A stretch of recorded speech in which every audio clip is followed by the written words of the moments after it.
Yo I am back with another video. अगर तुम anime देखते हो तो तुम्हें ये बात तो पता ही होगी कि हर एक एनिमे में एक साइड कैरेक्टर होता है जो कि ऑलमोस्ट मेन कैरेक्टर से ज़्यादा पावरफुल होता है। अक्सर एनिमेज जो हैं साइड कैरेक्टर्स की वजह से पॉपुलर भी हो जाती हैं। ऐसा चलता रहता है एनिमे के अंदर। आज की जो वीडियो है इसका हमारा टॉपिक होने वाला है 8 ऐसे साइड कैरेक्टर्स जो कि अपने प्रोटैगनिस्ट से ज़्यादा ताकतवर हैं, यानी अपने एनिमे के प्रोटैगनिस्ट को हरा सकते हैं। तो बिना रुके वीडियो को शुरू करते हैं। और हाँ, वीडियो स्टार्ट करने से पहले मैं पूरी कोशिश करूंगा कि तुम्हें मांगा में से या कहीं से भी कोई स्पॉइलर ना मिले, ताकि जिन लोगों ने एनिमेज नहीं देख रखी हैं उन लोगों को कोई स्पॉइलर ना हो। एंड साथ ही साथ ये जो लिस्ट है ये सिर्फ एनिमे पर बेस्ड है, मांगा की बात नहीं हो रही है इसमें, क्योंकि अक्सर ऐसा होता है कि एनिमे में जो करेक्टर पहले स्ट्रॉन्ग होता है वो बाद में मांगा में थोड़ा सा कमज़ोर हो जाता है।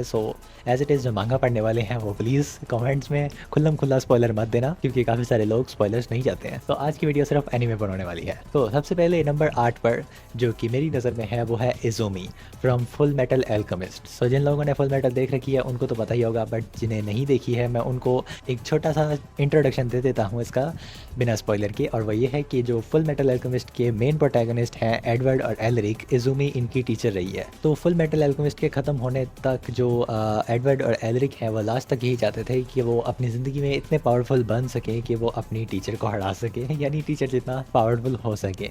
बट वो दोनों ही अपनी लाइफ में इतने पावरफुल नहीं हो सके। स्टिल जो इज़ुमी है वो फुल मेटल एल्केमिस्ट में एक ऐसी साइड कैरेक्टर रही है जो कि अपने सीरीज़ के मेन प्रोटैगनिस्ट को हरा सकती है। तो नंबर 7 पर है हीको फ्रॉम रोरेनी कैंशन। अगर मैंने इस नाम को थोड़ा गलत प्रोनाउंस किया है तो उसके लिए माफ़ी। रोरेनी कैंशन का जो साइड कैरेक्टर है हीको, वो अपनी सीरीज़ के प्रोटैगनिस्ट से ज़्यादा पावरफुल है। ये बात तो इस सीरीज़ के प्रोटैगनिस्ट ने खुद ही कमेंट की थी। जो कैंशन है इस सीरीज़ का प्रोटैगनिस्ट, वो एक अनबीटेबल स्वार्ड्समैन तो बन गया था, बट वो स्टिल अपने जो मास्टर हैं हीको उन्हें अपने से ऊपर रखता था।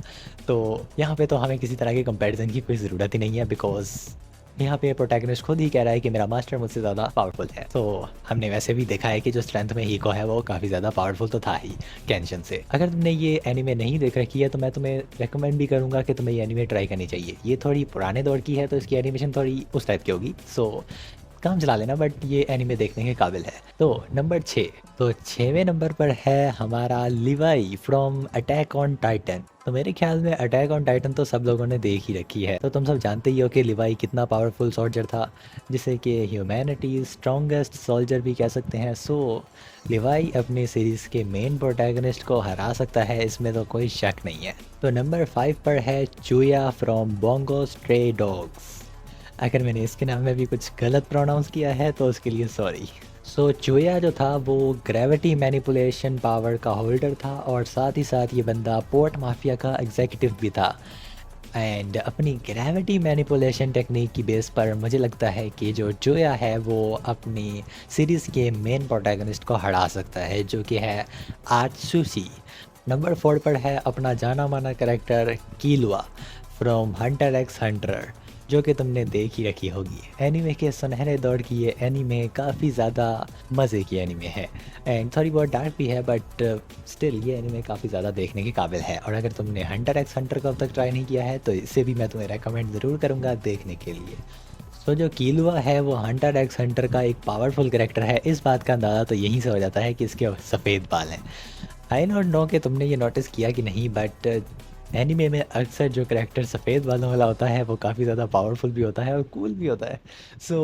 शायद ये लोग सफ़ेद बालों वाले करैक्टर को जानबूझ के कूल बनाते हैं। वेल, किलुआ इस सीरीज़ का एक काफ़ी पावरफुल करैक्टर रहा है, और ये बात तो हमने एनीमे में भी कई बार देखी है कि किलुआ अपनी सीरीज़ के मेन प्रोटैगनिस्ट गॉन को कई बार पीछे छोड़ चुका है अपनी एबिलिटीज़ के बेस पर। किलुआ अपनी सीरीज़ के मेन प्रोटैगनिस्ट को हरा सकता है फॉर श्योर। एंड नंबर 3 पर है Tomura Shigaraki from My Hero Academia. And ये इस सीरीज़ का एक मेन एंटागोनिस्ट भी रहा है। ऑल फॉर वन के कांटेक्ट में रहने की वजह से जो तोमोरा शिगाराकी है उसकी पावर्स काफ़ी ज़्यादा डेवलप भी हो चुकी हैं, और अब वो पहले से काफ़ी ज़्यादा पावरफुल है। और जो इसकी टेक्निक है किसी भी चीज़ को टच करते ही राख बना देने वाली, वो तो है ही कमाल। जो तेमोरा शिवराकी है वो इस वक़्त इतना पावरफुल तो है कि वो डेकू को हरा सकता है, बिकॉज़ डेकू अभी स्टिल अपनी जो पावर है ऑल फॉर वन उसकी कॉम्प्लिकेशंस में उलझा हुआ है। अभी फ़िलहाल जो एनीमे चल रही है उसके मुताबिक तो शिगाराकी डेकू से ज़्यादा पावरफुल है। बट मांगा में सिचुएशन कुछ और है इस वक़्त। वेल मैं स्पॉइलर नहीं दूँगा, मैंने स्टार्ट में ही कहा था। एंड नंबर 2 पर है वीरस। वेल ये है ड्रैगन बॉल सुपर से, जो कि मैंने नहीं देख रखी है, तो मुझे इस बारे में कुछ ज़्यादा नहीं पता। तो इसीलिए मैं इस पर कुछ ख़ास नहीं बोलूँगा और ये मेरा पर्सनल ओपिनियन भी नहीं है, ये मैंने इंटरनेट से लिया है। तो इंटरनेट पर जो मुझे मिला वहाँ पर तो यही मिला कि जो वीरस है वो एक काफ़ी ज़्यादा पावरफुल साइड कैरेक्टर है ड्रैगन बॉल सुपर में, जो कि स्टिल गोकू को काफ़ी ज़्यादा आसानी से हरा सकता है। बट आई डोंट नो ऐसा कुछ है कि नहीं भी। गोकू फैंस सॉरी अगर तुम्हें गलत लगा हो ये, तो मैं इस बारे में कुछ ज़्यादा बात नहीं करूँगा फ़िलहाल। इस वाले को स्किप करते हुए हम आगे चलते हैं नंबर 1 पर। और मेरे ख्याल में तुम्हें अंदाज़ा है कि नंबर 1 पर कौन होने वाला है।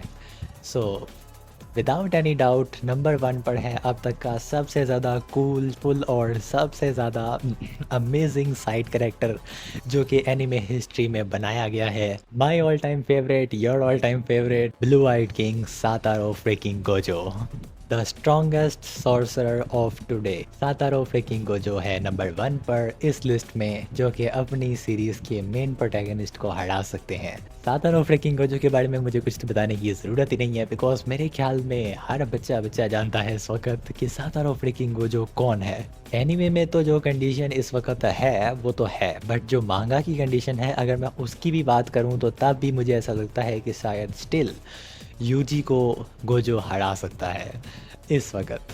बाकी तुम्हें इस बारे में क्या लगता है कि क्या ये कैरेक्टर्स सच में इन एबिलिटीज़ के होल्डर हैं कि ये अपनी सीरीज़ के मेन प्रोटैगनिस्ट को हरा सकते हैं? तो अपना राय कमेंट में ज़रूर देना कि तुम्हें इस बारे में क्या लगता है। और साथ ही साथ अगर हम इन सब कैरेक्टर्स को आपस में भिड़वा दें तो कौन जीतेगा, इस बारे में भी कमेंट में ज़रूर बताना।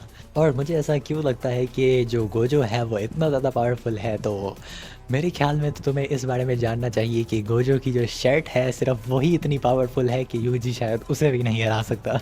अगर तुमने ये वीडियो मेरी अब तक नहीं देखी है तो इस वीडियो को ज़रूर चेकआउट कर लेना। और हाँ, जाने से पहले सब्सक्राइब कर लेना, अब यहाँ तक आ ही गए हो तो सब्सक्राइब करना तो बनता है। तो मिलते हैं नेक्स्ट वीडियो में, तब तक के लिए बाय बाय।